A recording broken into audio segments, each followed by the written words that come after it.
Oke, assalamualaikum warahmatullahi wabarakatuh. Selamat siang teman-teman kekuatan receh. Seperti janji saya ya, saya akan menjelaskan secara terang. Mungkin tidak menggunakan bahasa trading, biar teman-teman pemula juga dapat memahami. Nanti kalau udah paham, baru gampang pakai bahasa-bahasa trading juga ya. Oke teman-teman, seperti janji saya di grup, saya akan menjelaskan apa itu inducement, di mana letaknya inducement, apa itu liquidity sweep ataupun area-area liquidity, dan bagaimana terbentuk pola itu, dan apabila terjadi apa yang harus kita lakukan. Kan seperti itu ya. Nah, lalu kemudian di sini yang pertama sekali ya, di sini yang pertama sekali kita harus melihat market. Kita harus melihat marketnya ya. Nah, ini seperti ini ya, kita harus melihat marketnya. Nah, ini kita melihat market daily di XAUUSD ya. Kita melihat market daily di XAUUSD. Kita lihat di market yang udah jadi aja deh. Contohnya ini aja ya, kita jadiin contoh nih. Ini kan tren ya teman-teman ya. Ini kan ada tren ya. Kalau kita tarik nih, trennya naik. Ya, kalau kita tarik trennya sedang naik. Nah, kemudian bagaimana cara kita trading di tren-tren seperti ini ya?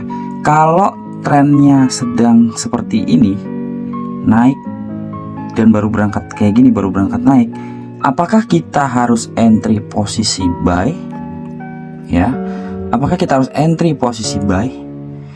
Jawabannya tidak.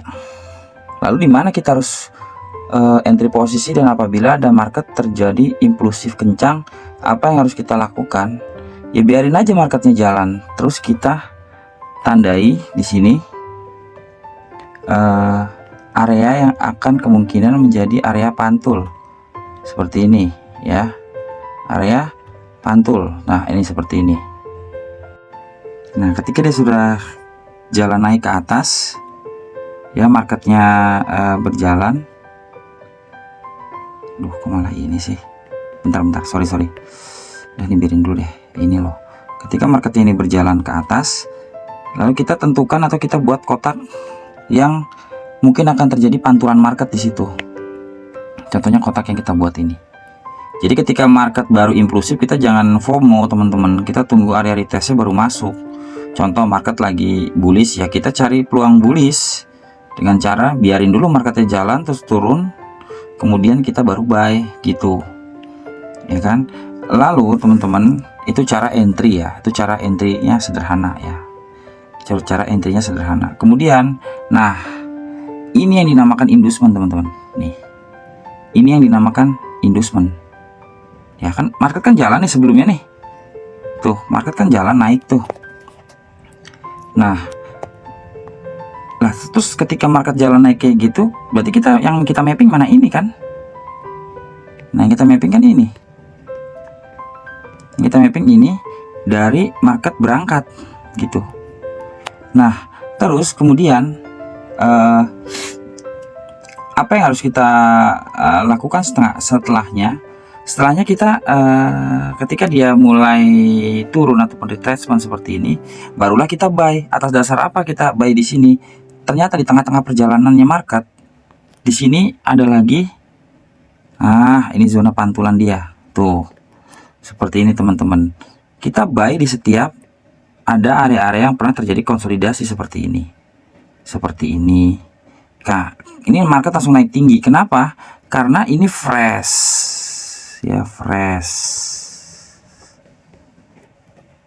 Ini fresh. Nah, terus ketika market sudah di atas sini dan dia mulai menunjukkan penurunan dengan engulfing, di mana letak take profit biar kita pede ya? Di sini. Loh, nanti di sini mantul lagi, jangan-jangan teman-teman, di sini kemungkinan tidak akan mantul, mantul pun cuma retracement teman-teman. Kalau sampai di sini ya, nih market ketika turun di sini kemudian mantul itu pun cuma retracement untuk lanjut ke bawah. Kenapa? Inilah yang dinamakan area apa? Inducement. Tuh, area inducement ini teman-teman ya.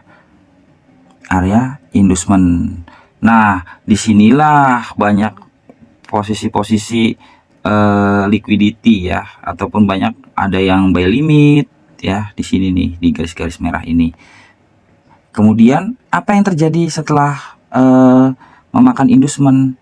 Market akan lanjut turun ke bawah, masuk ke area fresh yang pernah kita taruh buy limit di sini ya sebelumnya. Barulah market terbang dengan sangat kencang, hanya sampai di mana? Ayo, hanya sejajar dengan ini teman-teman, hanya sejajar dengan bahu kirinya teman-teman. Tuh seperti ini, sejajar dengan bahu kirinya, maka ini dinamakan Quasimodo gitu. Dimana di sini ada high, ada low, ada higher high, kemudian ada lower low, bentuk high, dan ini adalah QM level atau Quasimodo level. Lalu kemana market bergerak setelah valid terjadi Quasimodo? Ini kan sell kita nih, di sini kita sell.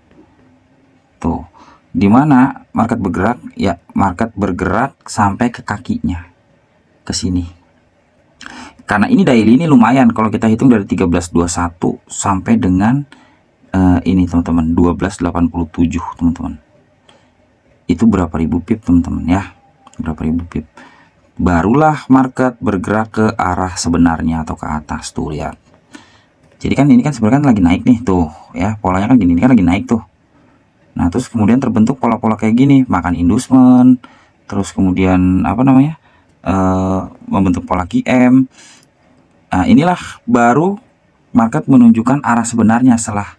Nah inilah barulah market menunjukkan arah sebenarnya, yaitu bullish setelah retracementnya teman-teman. Nih kita tarik lagi ya, tuh ya kan, tuh tinggi sekali naiknya.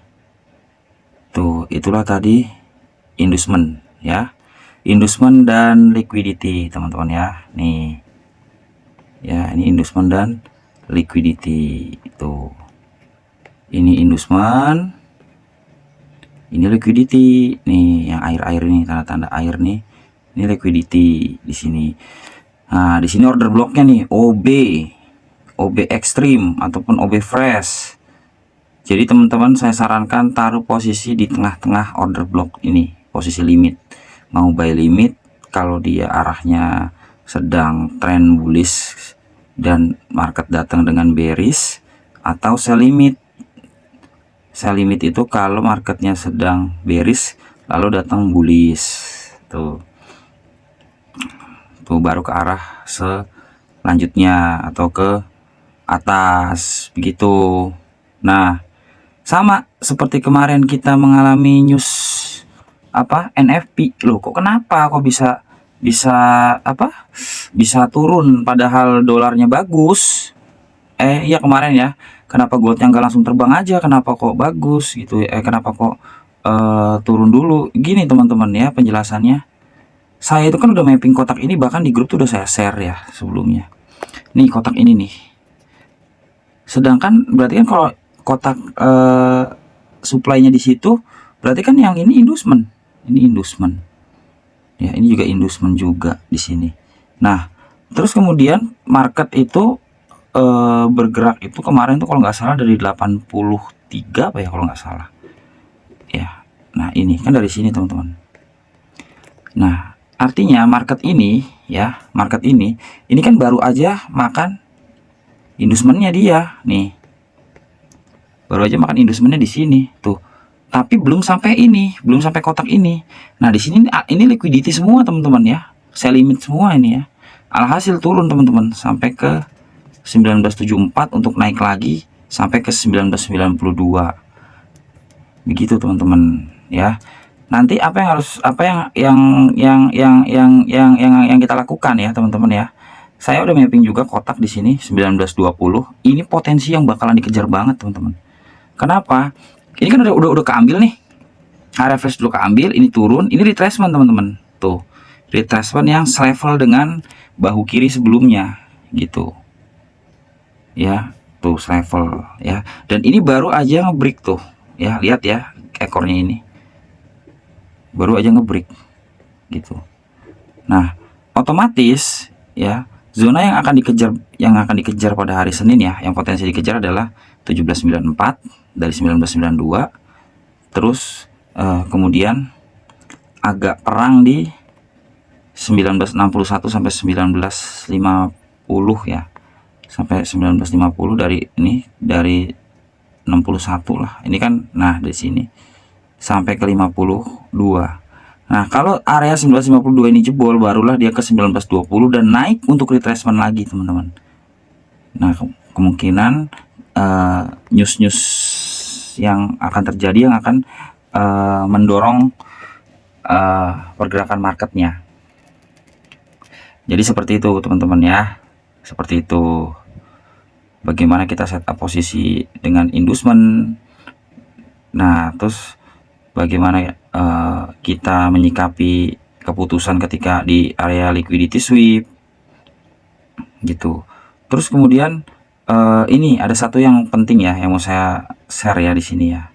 Ada satu yang penting yang mau saya share. Contoh, misalkan market bergerak menuju inducement tapi belum sampai inducement, kok dia malah nggak ngambil inducement tapi malah berbalik naik ya. Contoh nih misalkan mana ya, contoh ya, market belum sampai inducement dan dia, nah ini teman-teman, ini kan inducement nih loh, ternyata market yang lagi jalan ini nggak nyampe inducement tuh ya. Kan market yang paling panjang menuju inducement kan ini. Artinya dia apa? Dia mau pullback ke atas lagi teman-teman, pullback ke atas lagi sedikit untuk ke area supply terdekatnya. Supply terdekatnya ini ya, ini supply terdekatnya nih, saya presisikan. Nah ini ya, jadi ketika market sampai sini baru dia makan inducement turun ke bawah. Jadi kalau inducement itu belum dimakan teman-teman, udah pasti supply terdekat ataupun yang dikejar ataupun demand terdekat, udah gitu aja. Kecuali udah diambil ya, ini inducement, ini kan market yang ngambil kan yang ini. Nah ini ya, tuh lewatin inducementnya, barulah market akan turun ya, turun melanjutkan penurunannya teman-teman ke bawah begini tuh. Itu dengan syarat harus ngambil inducement teman-teman. Coba lihat area ini kosong kan. Nah area ini kosong kan, nih area ini kosong kan tuh, barulah dia turun ke bawah setelah mengambil inducement ataupun ke arah sebenarnya. Itu seperti itu teman-teman. Makanya kalau kita trading di daily, kita lihat market pullback itu gurih banget teman-teman. Cari aja demand terdekat atau supply terdekat, udah sampai di situ TP-nya, dan lumayan jauh, itu jauh teman-teman TP-nya. Sama kemarin ketika terjadi gap, saya bilang waktu gap, waktu itu ada penyerangan Hamas ya, saya hanya bilang waktu itu di grup pernah, ini gold kalau naik bakal naik deres, tapi saya nggak tahu bakal penyebabnya adalah perang gitu. Saya nggak tahu karena dari struktur market teman-teman. Contoh, ini struktur market nih. Nah ini ada struktur market kan, ini kan inducement nih teman-teman nih ya kan, ini inducement nih sini nih. Nah ini inducement nih teman-teman nih. Nah ini inducementnya dia nih. Aduh susah, jangan pakai gini deh, pakai ini aja. Ini inducement, market makan inducement tapi nggak respect sama ini, tapi dia terus turun jebol ke bawah teman-teman, terus jebol ke bawah. Nah artinya dia mau apa? Mau kalau menurut saya ini mau reversal ataupun pembalikan. Kenapa? Karena saya melihat ke samping teman-teman. Saya melihat ke samping ada ini order block fresh di sini teman-teman. Ya besar lah segini zonanya. Ternyata benar ada gap besok hari Seninnya. Ada penyerangan di sini, penyerangan Hamas. Impulsif naik tinggi. Ini belum retracement loh teman-teman. Retracementnya sih enggaknya nih bisa sampai ngejar 1920 bisa loh ini teman-teman ke bawah. Itu baru retracementnya loh. ini baru masih impulsif naik. Wah, ini rawan pembalikan, rawan reversal. Kenapa saya bilang inducement udah kemakan, ya kan? Area flashnya ini udah diambil. Nah, berarti sekarang waktunya apa? Kita cari hanya sell, teman-teman, ya, karena ini pasti akan menuju ke sini dulu, teman-teman, ya, atau bahkan lebih dalam ke sini tuh, atau bahkan lebih dalam ke 1895, karena di 1895 ada bahu kiri yang sebelumnya udah pernah kebentuk, teman-teman. Nah, ini ada bahu kiri yang sebelumnya udah kebentuk.